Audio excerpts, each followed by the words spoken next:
And why there is a statistically significant amount of black men who are tired of listening to the media and done entertaining the Democratic Party. You listen to Kamala Harris talk about a plan for black America. They've rolled out a plan for black America. My grandfather told me a very long time ago, never trust a man who promises to do tomorrow what they had the power to do yesterday.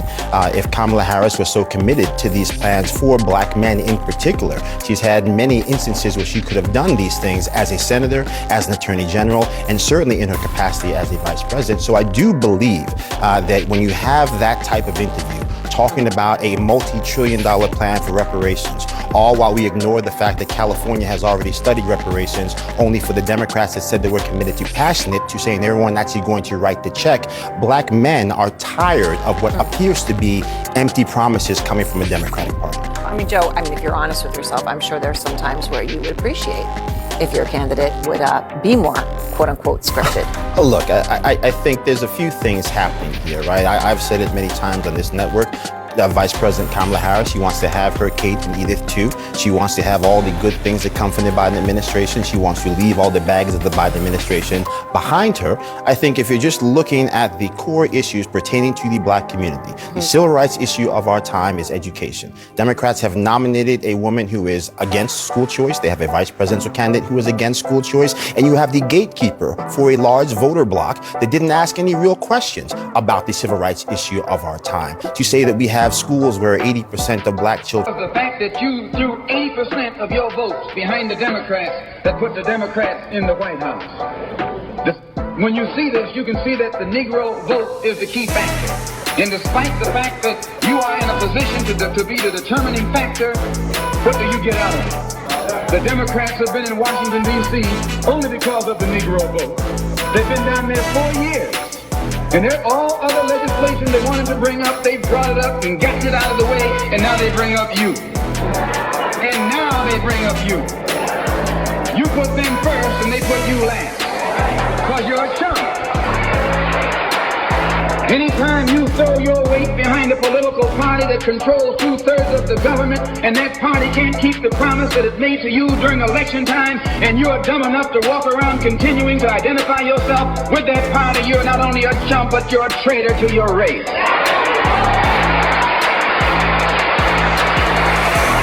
Was the fact that you threw 80%.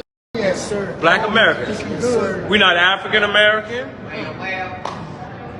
We're not people of color.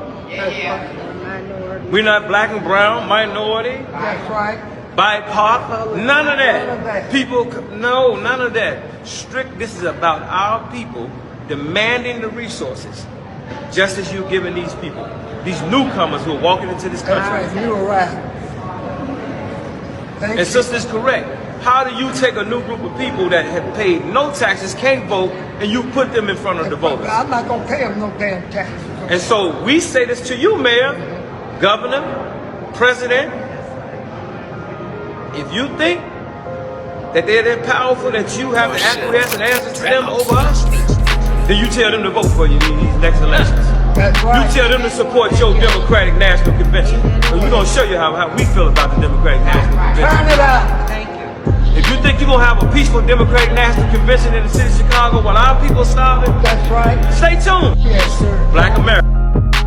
So if you're going to talk about black Republicans and where they are today, then I think it's important to know where they began. There are three distinct differences of the original black Republicans, what I call Douglas Republicans, and the ones of today. One, they were being elected, the original black Republicans, in black areas, in black communities. Therefore, they were being held accountable in black areas and black communities. The ones of today are elected in all white areas. Two, the original black Republicans believed in race-conscious and race-specific policies. The ones of today believe in colorblind legislation. Race does not matter. Race neutral. That is a distinct difference from what we saw from the original black Republicans. Third, the original black Republicans were progressives. What made black Republicans progressive? They were looking for economic rights for a life after slavery. Voting rights. Folks like Hiram Revels, the first black senator of Mississippi, only been two. He was a founder of public education. Land rights. These were all progressive ideologies. So if you're going to talk about Let me just ask you this.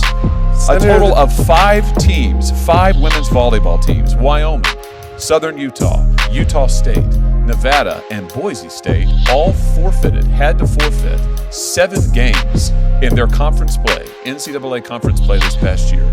Women's teams, because a biological male under your rules was playing on a rival's team. How is that not denying them the benefits of the sport? Why is this fair to women? and when that issue went to federal court, the judge sided with participation. No, the NCAA did not go to court. No, that is when not they, true. the federal judge made the decision with respect to the issue you just raised.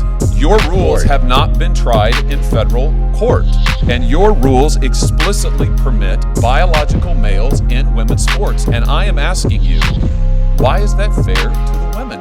All of these women on these teams had to forfeit games and therefore a chance to compete in the championship because of your rules. And I want to know, why is that protective of women? That's my question.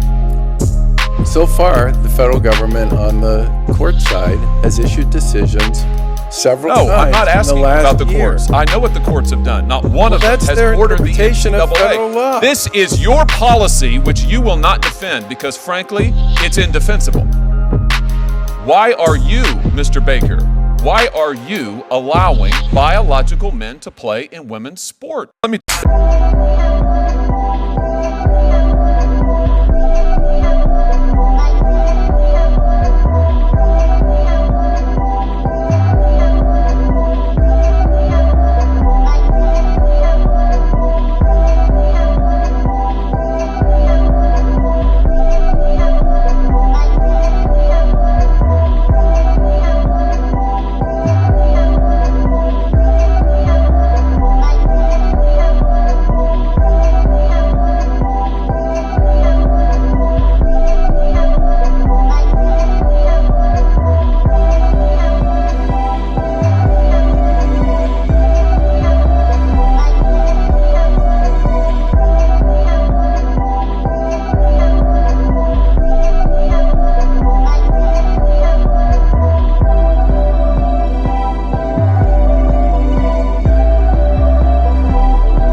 Amazon calls their delivery service partner program, or they should say they call their independent contractors their delivery service partner program, or DSPs. Does that sound? Are you familiar with this, broadly speaking? Yes. So these, as I understand it, this delivery service program employs about 300,000 people, and according to Amazon, none of these 300,000 people, their delivery service partners, so-called, actually work for Amazon, which is convenient because in reality, Amazon exercises enormous control over these delivery service partners. They control their contracts. They control every aspect of their business. They tell these partners, these independent contractors, which vendors to use, which routes to follow, you name it. They even monitor the performance of individual drivers.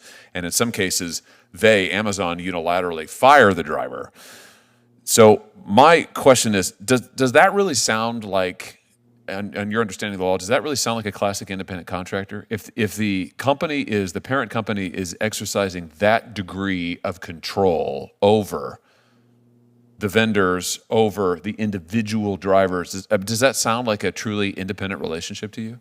Well, not being a labor law expert, I'll give you my antitrust opinion. That Good. does not sound like a traditional relationship. No. Yeah, it doesn't sound like it to me either, but it does sound convenient for Amazon in a couple of respects. I mean, first, it means that if these are all independent contractors, they don't, legally speaking, they don't work for Amazon, then that means that they can't organize for work and working conditions and better wages. Is that right? I think that's right. Yeah.